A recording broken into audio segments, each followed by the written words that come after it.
So ఇప్పుడు food ఒక పక్క అయితే, ఇంకొకటి మనం యూస్ చేసే సెల్ ఫోన్స్ కానివ్వండి, ఇంకొకటో రేడియేషన్ వల్ల క్యాన్సర్ వస్తుంది, అదే కారణం అన్నట్టు సోషల్ మీడియాలో కొన్ని ప్రచారాలు అయితే జరుగుతూ ఉంటాయి సార్. అది నిజమంటారు? ఫోన్స్ వల్ల వచ్చేటటువంటి రేడియేషన్ ఎక్స్పోజర్ ఇది ఒక పెద్ద హాట్ టాపిక్. అది అవును సార్, ఎప్పటి నుంచో నడుస్తుంది అది.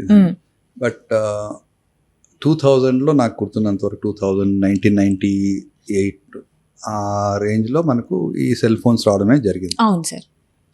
అప్పుడున్నటువంటి ఫోన్స్ ద్వారా ఎమిట్ అయ్యేటటువంటి ఎలక్ట్రోమాగ్నెటిక్ వేవ్స్ కానీ రేడియేషన్ కానీ చాలా ఎక్కువ. ఎందుకంటే అప్పుడు ఈ ట్రాన్స్మిటర్స్ తక్కువ ఉండేవి. ఓకే, ఎక్కడో ఒకటి ఉండేది చాలా పవర్ఫుల్ వేవ్స్. అంటే ఇవి ఎలా పనిచేస్తాయి? ఇవి సెల్ టవర్ ఉంటుంది, శాటిలైట్ ఉంటుంది, మనకు ఫోన్లో మనకు హ్యాండ్సెట్ ఉంటుంది. అంటే అండి, ఒక మనిషి కాల్ చేసినప్పుడు, నేను మీకు కాల్ చేసేటప్పుడు ఫోన్ ఇక్కడ నుంచి శాటిలైట్కి వెళ్తుంది, శాటిలైట్ నుంచి ఈ జోన్లో ఉన్నటువంటి సెల్ టవర్కి వస్తుంది, ఆ సెల్ టవర్ నుంచి మీ ఫోన్కి వస్తుంది.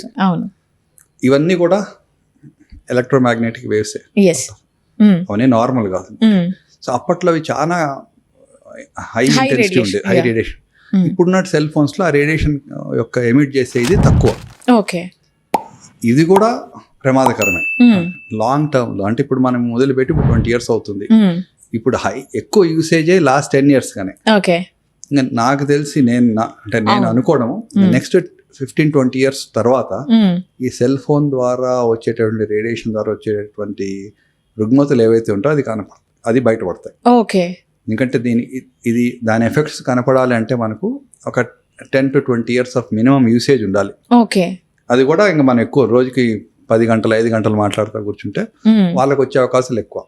కాబట్టి నేను అనుకోవడం 2035-2040 నుంచి ఈ సెల్ ఫోన్ రేడియేషన్ ద్వారా వచ్చేటటువంటి క్యాన్సర్లు అనుకోవచ్చు, వ్యాధులు కానీ అది డెఫినెట్గా వస్తాయి.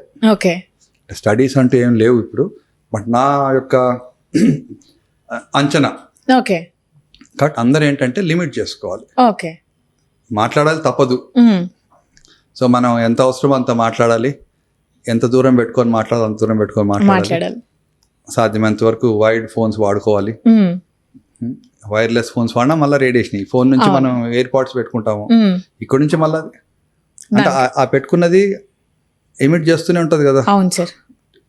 అక్కడ నుంచి చెవులో ఇయర్ డ్రమ్ నుంచి ఇన్నర్ నుంచి బ్రెయిన్, ఏదో ఒక విధంగా సిగ్నల్స్ అయితే వెళ్తూ దాన్ని డ్యామేజ్ చేస్తుంది. కాబట్టి ఎంత అవసరం అంతే వాడాలి, ఎంత వీలైనంత వరకు